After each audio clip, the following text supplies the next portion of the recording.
दोस्तों जैसा कि आप सबको पता है कि आज पूरे विश्व के हर लोग कोरोना से लड़ रहे हैं और यह लड़ाई तब तक जारी रहेगी जब तक हम जीत नहीं जाते। इसके लिए साइंटिस्ट लगातार दिन रात मेहनत कर रहे हैं कोरोना वैक्सीन के खोज के लिए, और हम भी लगातार संयम बरत रहे हैं कोरोना से बचाव के लिए। हमें बहुत सारे नियमों को फॉलो करने के लिए कहा जा रहा है ताकि हम कोरोना संक्रमण से बच सके, और ये करना भी बहुत ही जरूरी है। लेकिन इस पर हम चर्चा आज की इस वीडियो में नहीं करने वाले हैं। चर्चा ये करेंगे कि आखिर कोरोना के कितने स्टेज हैं और हर स्टेज में क्या होता है, क्योंकि आपने समाचार सूत्रों के माध्यम से जरूर सुन रखा होगा कि अभी भारत में जो कोरोना का जो स्टेज है वह स्टेज 3 है। तो आखिर स्टेज 3 क्या है, इसमें क्या होता है, कोरोना किस तरह से इन्फेक्शन को बढ़ाता है या इन्फेक्ट करता है किसी पर्सन को, या स्टेज 1 में क्या होता है, स्टेज 2 में क्या होता है, या स्टेज 4 में क्या होता है। चारों स्टेज पर हम चर्चा आज बारीकी से करेंगे। और आप ये जानते जरूर होंगे कि कोई भी वायरस है वह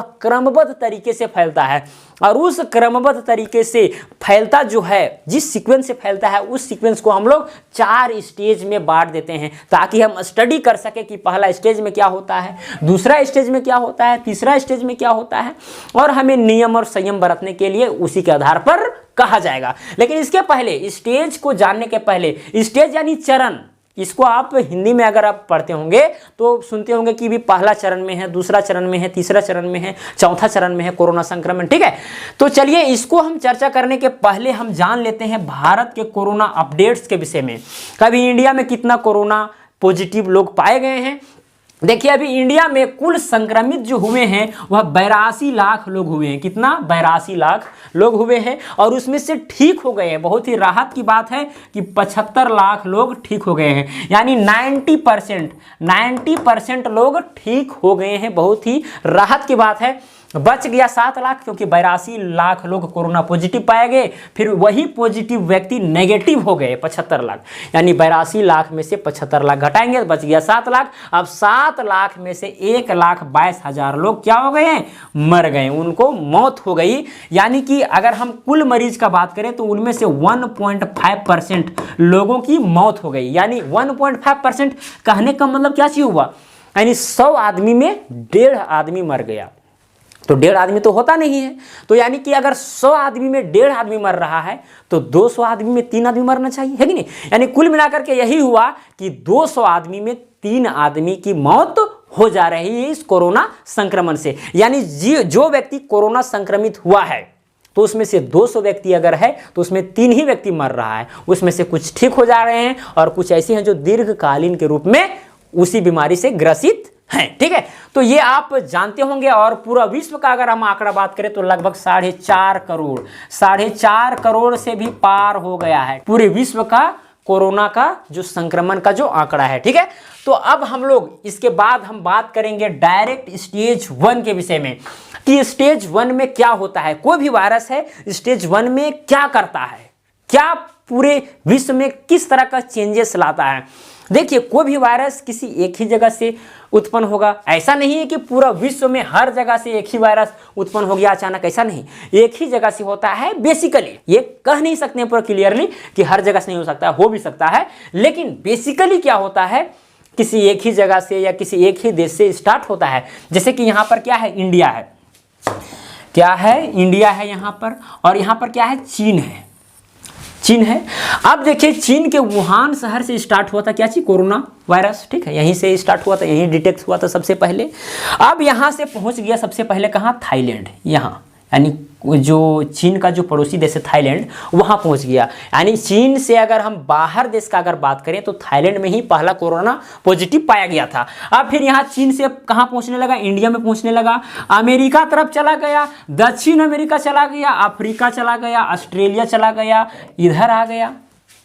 तो देखिए अगर कोई देश से, जहाँ से जर्मिनेट होता है कोई वायरस और वह दूसरा देश में चला जाता है तो उसको हम स्टेज 1 के अंतर्गत रखेंगे, क्योंकि हम इसमें आसानी से ट्रेस कर सकते हैं कि मान के चलिए अगर चीन में अगर कोई व्यक्ति संक्रमित है या संक्रमित नहीं भी है और वह इंडिया आना चाहता है, कहाँ आना चाहता है, इंडिया।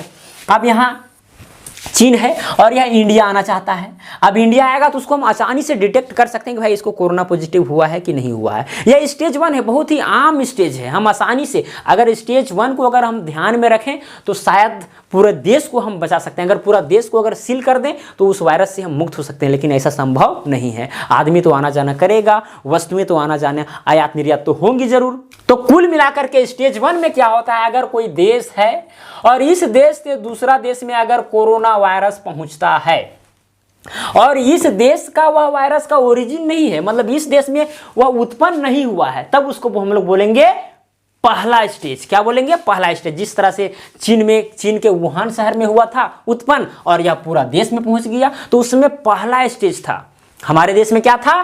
पहला स्टेज था और हम आसानी से डिटेक्ट कर सकते थे, खोज सकते थे कि भाई वायरस कहां से किसके द्वारा इंडिया में पहुंच रहा है। उस समय तो आप जान रहे हैं कि मीडिया पूरा वायरस वायरस वायरस, हर कोई भी चैनल खोलें मीडिया का तो आपको केवल कोरोना वायरस का ही रिपोर्ट मिलता नजर आ रहा होगा, क्योंकि स्टेज 1 में लोगों का थोड़ा सा भय रहता है, डर रहता है, नया चीज रहता है, इसीलिए लोग उसको बहुत ही चाव से देखते हैं, है कि नहीं।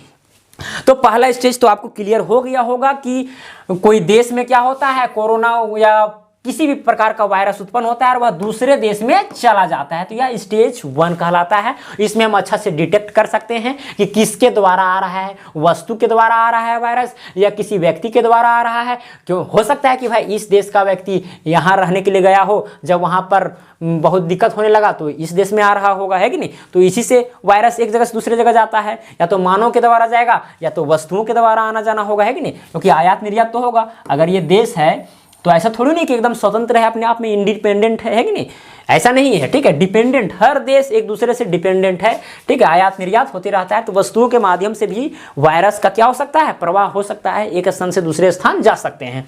तो स्टेज 1 आपको क्लियर समझ में आ गया होगा, ठीक है।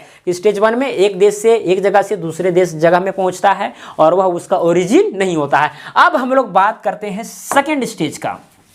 सेकेंड स्टेज में क्या होता है? देखिए, सेकेंड स्टेज में होता है लोकल ट्रांसमिशन। क्या होता है? Local transmission.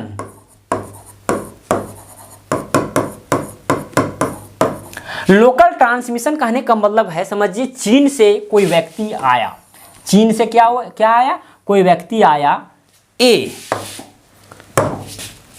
कोई व्यक्ति आया ए यूपी में, ठीक है। अब यूपी में अगर ए आया तो उसके घर में और सदस्य होंगे। समझिए इन्होंने किसको, बी को, सी को, डी को, 3 आदमी को संक्रमित कर दिया। यानी ए था जो दूसरा देश से आया था वायरस को लेकर के, अब ये बी को, सी को और डी को, तीनों को दिया संक्रमित कर। तो ये दूसरा स्टेज है, यानी लोकल ट्रांसमिशन हो रहा है। लोकल यानी इसके जो लोकल व्यक्ति हैं उसी के साथ ट्रांसमिशन ये वायरस हो रहा है। और हम आसानी से डिटेक्ट कर सकते हैं कि अगर बी का अगर वायरस से संक्रमण हुआ है तो वह किसके कारण हुआ है, हम आसानी से डिटेक्ट कर सकते हैं कि ए की वजह से हुआ है। अगर सी का हुआ है तो ये किसके वजह से हुआ है, बी की वजह से हुआ है कि ए की वजह से हुआ है, ए की वजह से हुआ है। क्यों? क्योंकि ए आया है विदेश से, यानी चीन से आया है। हम कोरोना का बात कर रहे हैं तो भाई चीन तो बार बार बोलेंगे, है कि नहीं, लेकिन यह हर वायरस के लिए मान्य हो सकता है, ठीक है। तो अब क्या किया, ये जो था वो बी सी डी तीनों को दिया संक्रमित कर, तो इसमें हम डिटेक्ट कर सकते हैं। तो आपने तबलीगी जमात ये सब का सोशल मीडिया पर बहुत दिनों तक चर्चा में देखे होंगे। उस समय स्टेज 2 में था भारत, किसमें था, स्टेज 2 में, यानी लोकल ट्रांसमिशन होना शुरू हो गया था। अगर एक दूसरे देश से अगर आ रहा है कोई व्यक्ति इंडिया में, या तो फिर कोई भी देश, ठीक है, वहां पर अगर आसपास के माहौल में, आसपास के लोगों में अगर फैलना प्रारंभ हो गया तो समझ जाएंगे कि वहां क्या है, स्टेज 2 है, यानी वहां पर लोकल ट्रांसमिशन हो रहा है। और इसमें भी हम आसानी से बचाव कर सकते हैं। अगर हम ट्रेस कर ले रहे हैं कि अगर बी का संक्रमण ए की वजह से हुआ है, तो अगर हम सबको क्वारंटाइन कर देंगे, एक जगह सेफ रख देंगे, ठीक है, बंद कर देंगे एक कमरा में, तो शायद कोरोना संक्रमण को रोका जा सकता है। लेकिन अगर सरकार या फिर लोग अगर स्टेज 2 को अगर काबू में नहीं ले पाते हैं तो फिर स्टेज 3 आ जाता है। इसके बाद क्या आ जाता है? स्टेज 3 आ जाता है। तो शायद आपको समझ में आ गया हो कि स्टेज 1 में क्या होता है, किसी दूसरे देश से किसी तीसरे देश में या पहला देश से दूसरे देश में कोरोना जाता है या फिर कोई दूसरा वायरस जाता है। और दूसरा स्टेज में क्या होता है, अगर वहाँ गया तो फिर वह धीरे धीरे लोकल व्यक्तियों के साथ क्या होने लगा, ट्रांसमिट होने लगेगा, वायरस फैलने लगेगा। तो उसको हम लोग क्या बोलेंगे? स्टेज 2 बोलेंगे। अब इसके बाद आता है स्टेज 3। स्टेज 3 अब इसमें होने लगता है कम्युनिटी ट्रांसमिशन। क्या होने लगता है?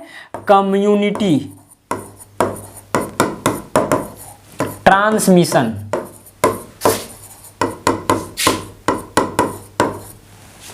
कम्युनिटी ट्रांसमिशन होने लगता है। कम्युनिटी ट्रांसमिशन कहने का मतलब ये है, हम बता नहीं सकते हैं। जैसे कि अगर हम एग्जाम्पल के माध्यम से आपको समझाने का प्रयास करते हैं कि अगर ए का संक्रमण है, बी का भी है, सी का भी है। अब ये क्या करेंगे, कम्युनिटी में अगर रहेंगे तो बहुत सारे डी का हो जाएगा, ई का हो जाएगा, एफ का हो जाएगा। अब डी के चलते हो गया, जेड का हो गया, वाई का हो गया, ई के चलते और व्यक्ति का हो गया, ए के चलते और व्यक्ति का हो गया, बी के चलते सी के व्यक्ति, बहुत सारे व्यक्तियों का संक्रमण हो गया। ठीक है, तो हम ट्रेस नहीं कर सकते हैं। स्टेज 3 बहुत ही विकराल स्टेज है, हम ट्रेस नहीं कर सकते हैं। अगर किसी को कोरोना हुआ तो हम बता नहीं सकते हैं कि उसमें जो कोरोना का संक्रमण जो पाया गया है वह किसके वजह से हुआ है। और वो जरूरी नहीं कि वह व्यक्ति इन्फेक्टेड पर्सन से मिला होगा या फिर कोई इन्फेक्टेड जगह में गया होगा। जा भी सकता है, नहीं भी जा सकता है, लेकिन फिर भी कोरोना या कोई वायरस हो जाएगा, तब हम लोग समझ जाएंगे कि वह क्षेत्र जो है, वह देश जो है, वह स्टेज 3 में आ चुका है या बहुत ही विकराल स्टेज है। तो आपको समझ में आ गया होगा कि स्टेज 3 में क्या होता है। हम यह बता नहीं सकते हैं, अगर कोई व्यक्ति कोरोना पॉजिटिव पाया गया तो हम बता नहीं सकते हैं कि वह कोरोना पॉजिटिव किसके कारण हुआ। ये हम डिटेक्ट नहीं कर पाएंगे क्योंकि एक जाल बन जाता है और जाल में कैरियर को खोजना बहुत ही मुश्किल हो जाता है कि नहीं। तो स्टेज 3 यहाँ पर बहुत ही विकराल रूप लेने लगता है। अगर स्टेज 3 में अगर कोई रोकथाम नहीं हुआ, अगर वैक्सीन का खोज नहीं हुआ, तो इसके बाद आ जाता है स्टेज 4। क्या जाता है? स्टेज 4। और इसको हम लोग दूसरा नाम दे सकते हैं महामारी। ठीक है, महामारी। ये इसी वर्ड से आपको समझना है। महा मतलब कि बहुत ज़्यादा, महा। ठीक है, मारी यानी बहुत बड़ा मार पड़ जाएगा पूरे दुनिया को। जैसे कि आप लोग सुनते होंगे ना कि भूखमरी से हो गया महामारी। ठीक है, यानी भूख से लोग मरने लगे, यानी उसमें तबाह होने लगा, मानव जीवन पूरा तहस नहस हो गया। तो उसी को हम लोग बोलते हैं महामारी। यानी स्टेज 4 जिस समय आ जाएगा तो समझ जाना है कि महामारी हो गया है। या फिर स्टेज 4 को हम लोग किस तरह से जानेंगे? अगर महामारी आ गया है यानी लोगों को जीना मुश्किल हो गया है उस वायरस के चलते, पूरा आर्थिक स्थिति खराब हो गया है, हर तरह से तंग आ गए हैं, तो समझ जाना है कि वह देश, वह जगह स्टेज 4 से क्या हो रहा है?